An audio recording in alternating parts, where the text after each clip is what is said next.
Assalamualaikum.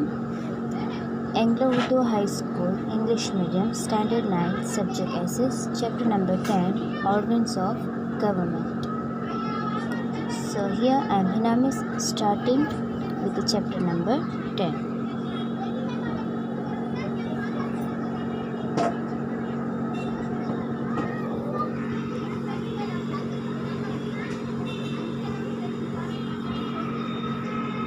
So here chapter number 10 organs of government. Organs मतलब के हिस्से, जैसा कि ऑर्गन्स ऑफ स्पीच होता है, ऑर्गन्स ऑफ बॉडी होता है, ठीक है ना. तो हिस्से ऑर्गन्स ऑफ गवर्नमेंट यानी कि गवर्नमेंट के जो हिस्से हैं, जो अंग है, ठीक है, पार्ट्स, तो वो हम देखेंगे. There are 3 organs of the government: the legislature, the executive and the judiciary. Main ये 3 ही चीज़ होती है. We shall study in detail the information of all these 3 organs of the government, their powers, their functions and their interpersonal relations. One of the main objectives of the nation is to maintain law and order and thereby achieve the welfare of the nation, and at the same time to nurture and to protect the freedom and fundamental rights of the citizens. तो main जो देश का जो काम है वो क्या है? देश के जो रखवाले हैं उनका काम क्या है कि भाई जो है देश में लॉ एंड ऑर्डर, कायदा कानून जो है, इंसाफ मिलना, ये सब जो है वो बरकरार रहे और उसी वक्त सबको फ्रीडम और फंडामेंटल राइट्स जो है वो भी मिलते रहे. For the progressive development of the state it is necessary that all the 3 organs of the government with the legislature, the executive and the judiciary work in mutual unity. तो ये जो 3 main चीज़ है, legislator, the executive and judiciary, ये 3 अगर अच्छे से काम करेंगे तो हमारी कंट्री में लॉ एंड ऑर्डर भी बरकरार रहेगा और सबको अपना अपना फ्रीडम और फंडामेंटल राइट्स भी अच्छे से मिलते रहेंगे.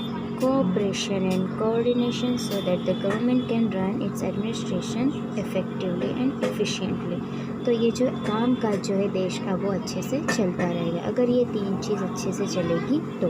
The legislature frames the laws, the executive implements the framed laws and the judiciary maintains law and order by punishing the people who violate the law. तो हम एक एक करके देखेंगे कि लेजिस्लेचर का काम क्या है, लॉ बनाना यानी कि कायदे बनाना. एग्जीक्यूटिव क्या करता है, उस कायदे को पास करता है. और जुडिशरी जो है वो मेंटेन करता है कि लोग जो है अगर वो इस कायदे कानून को फॉलो ना कर तो उन्हें क्या पनिशमेंट देनी है, ठीक है, यानी इंसाफ मिलता है जुडिशरी में. So the legislature as per the constitution of India consist of a parliament at the centre and legislative assemblies at the state level. The executive as per the constitution of India consist of the president, the Prime Minister and Cabinet Minister and their administrative system at the center, and the Governor, the Chief Minister and his Cabinet and administrative system at the state level. तो इस तरह parliament जो है ना वो centre में और legislative assembly जो है वो स्टेट लेवल पे होती है यानी कि राज्यों की होती है, ठीक है. और उसमें इस तरह सबके अपने अपनी पोस्ट्स दी गई है. Whereas in the judiciary the supreme court is at the top. और जुडिशरी में जो है ना वो सुप्रीम कोर्ट सबसे टॉप में होती है. जब देखना कभी कोई होता है, हमने मूवीज़ में भी देखा होगा कि जब किसी को कहीं पे छोटे मोटे अगर इधर उधर जाता है इंसाफ नहीं मिलता तो वो लास्ट में क्या है कि सुप्रीम कोर्ट जाते हैं. वो सबसे सुपर में, ठीक है, वहाँ से इंसाफ मिलना ही मिलना है. In the middle are the high courts of the state, at the bottom there are subordinate courts, district courts and special courts, ठीक है. इस तरह लेवल से सारा काम चलता रहता है. Thus judiciary is a separate, independent and organized whole. तो ये जो पहले वाले 2 चीज़ें ना, लेजिस्लेचर और एग्जीक्यूटिव, वो दोनों एक दूसरे से मिलते जुलते हैं क्योंकि उसके अंदर कायदे बनाने वाली एक टीम होगी और कायदे को पास करने वाली एक टीम अलग होगी. लेकिन जुडिशरी सिस्टम जो है वो दोनों से बिल्कुल ही अलग काम करता है, ठीक है, which is completely apart from the legislature and the executive, ठीक है. इतना समझ में आया ना आपको. India is a union of states. India में बहुत सारे स्टेट्स हैं. No state is completely independent and sovereign. कोई भी पूरा अपने आप में इंडिपेंडेंट नहीं है. The Indian parliamentary system is divided the powers according to the principle of division of powers between the centre and the state such that the legislature and the executive is totally interdependent on each other. तो काम को इस तरह बांटा गया है कि दोनों जो है हर कोई एक दूसरे के ऊपर डिपेंड है। अगर हमें कुछ स्टेट लेवल पे काम है तो हम अगर गुजरात में रहते हैं तो हम अहमदाबाद जाएंगे, और अगर सेंट्रल लेवल का कुछ काम है तो हम दिल्ली जाएंगे, ठीक है। तो इस तरह सबको अपना अपना काम दिया हुआ है। Where is the judiciary separate, independent and impartial organ. लेकिन जो जुडिशियरी है ना, वो अपने आप में एक अलग ही ऑर्गन है। यहाँ पर जाने के लिए कि कोई भी अंदर एक दूसरे का इंटरलेशन ज़रूरी नहीं है, ठीक है।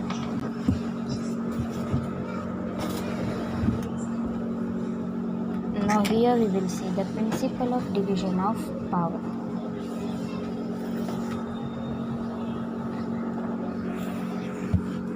The government carries out the functions of the states, and these are different from one another. The function of all three organs of the government are different, and all the functions require a certain expertise. तो ये सारे जो काम है उसके लिए certain expertise चाहिए। All the three organs of the government should be administrated by different people, and each organ should carry out its own functions. By division of powers misuse can be avoided. सबको एक अलग अलग power दिया जाता है कि भाई ये पोस्ट पे वो ये काम देखेगा, ये पोस्ट पे ये काम देखेगा, ठीक है। इस तरह से सबको अलग अलग से पावर डिस्ट्रीब्यूट किया जाता है, डिवाइड किया जाता है। तो इससे कि जो है पावर का मिसयूज़ अवॉइड किया जा सकता है, क्योंकि एक को ही सब कुछ मिल जाएगा तो वो फिर राजा बन जाएगा, ठीक है ना। तो इस तरह सबको डिवाइड किया जाता है। It is necessary to divide the powers between the three organs of the government in order to make the function of the government easy and efficient. तो एक के ही पास सब कुछ मिल जाएगा तो फिर जैसे कि मैंने समझा है कि वो राजा बन जाएगा, और फिर सब क्या है कि उसके ऊपर डिपेंडेंट होना पड़े। तो ऐसा नहीं है, तीनों हिस्से में जो है काम को अलग अलग से बांटा गया है, और हमें हमारा क्या काम है क्या है वो उस हिसाब से हम तीनों डिपार्टमेंट से कनेक्ट हो सकते हैं। For example, the legislator has the power to formulate laws, but some powers are so given to the executive and the judiciary that the legislator can not misuse its power. अगर legislator जो के कायदे बनाता है, अगर वही कायदे को पास करके और वही अगर इसका इंसाफ और सब देखेगा तो फिर बाकी किसी को तो कुछ काम मिलेगा ही नहीं, ठीक है। और वही अकेला राजा हो जाएगा, तो ऐसा नहीं। इस तरह स्टेप में सारा काम दिया गया, और इस तरह करने से जो है पावर का मिसयूज़ जो है ना वो एक्चुअली कम हो जाता है। Similarly the executive is controlled by giving powers to the legislature and the judiciary, and the judiciary is controlled by giving powers to the legislature and the executive. तो इस तरह तीनों जो है एक दूसरे के ऊपर निर्भर है।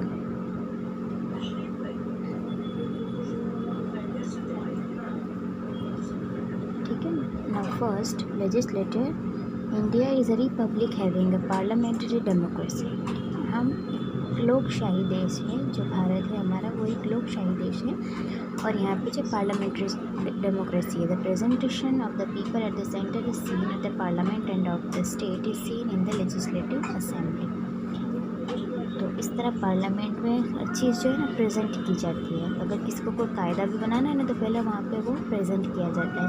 The parliament is an important and apex organisation of the nation. The Indian parliament consist of the president, the vice president, Rajya Sabha and Lok Sabha. तो ये जो चार है ना ये मेन जो है पार्लियामेंट में होते हैं, प्रेसिडेंट, वाइस प्रेसिडेंट, राज्यसभा और Lok Sabha. Legislator is of two type.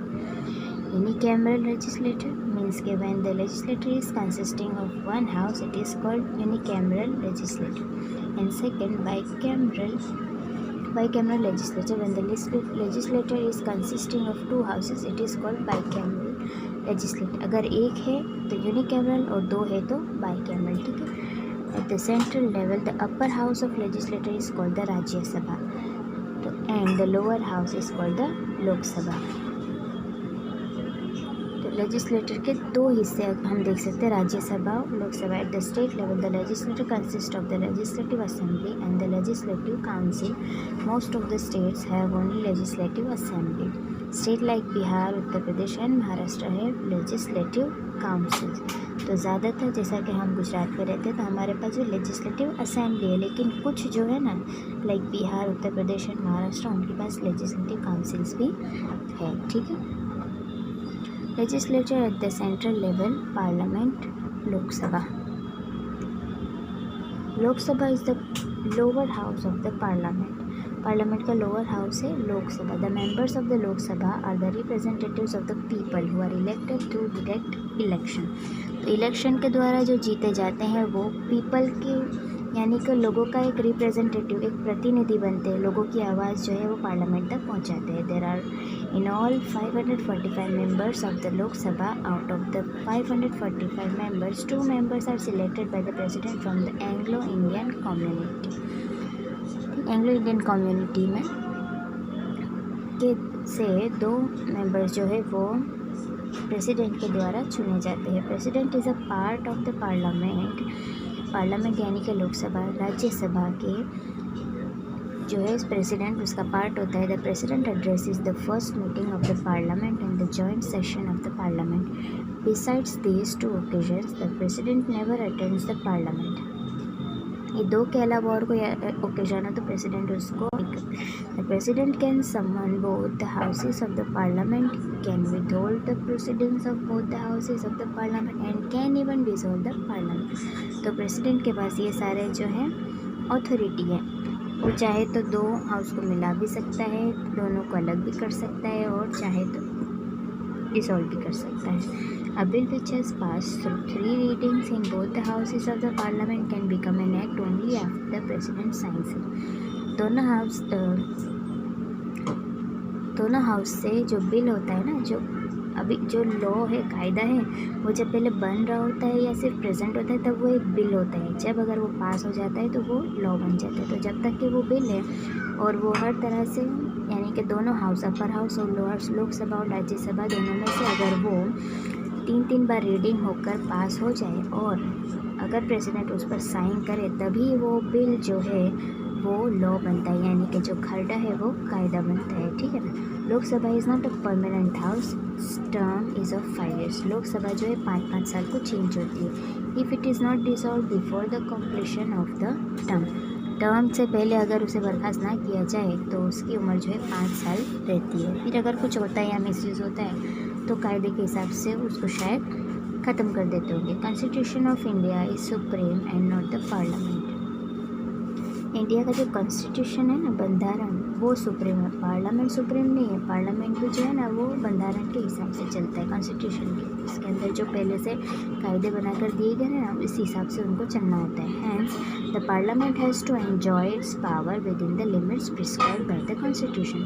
तो जो है पार्लियामेंट भी अपने हिसाब से पार्लियामेंट नहीं चला सकता, देश नहीं चला सकता, बल्कि कॉन्स्टिट्यूशन में जैसा दिया गया है उस हिसाब से उन्हें चलाना होता है। If the laws framed by the parliament violates the constitution they can be challenged in the court. अगर पार्लियामेंट अगर कुछ भी लॉ ऐसे बनाते हैं कि जो कॉन्स्टिट्यूशन के हिसाब से हिंसक हो सकते हैं तो फिर वो कोर्ट में उसके अगेंस्ट काम हो सकता है, केस हो सकता है। The court finds the frame laws against the provision of the constitution the court can nullify the laws. तो अगर कोर्ट को ये जो नए कायदे बनाए हो वो कॉन्स्टिट्यूशन के खिलाफ लगे तो वो उसे बर्खास्त भी कर सकते हैं। Now here we will see qualification for membership of Lok Sabha. To be qualified as a candidate,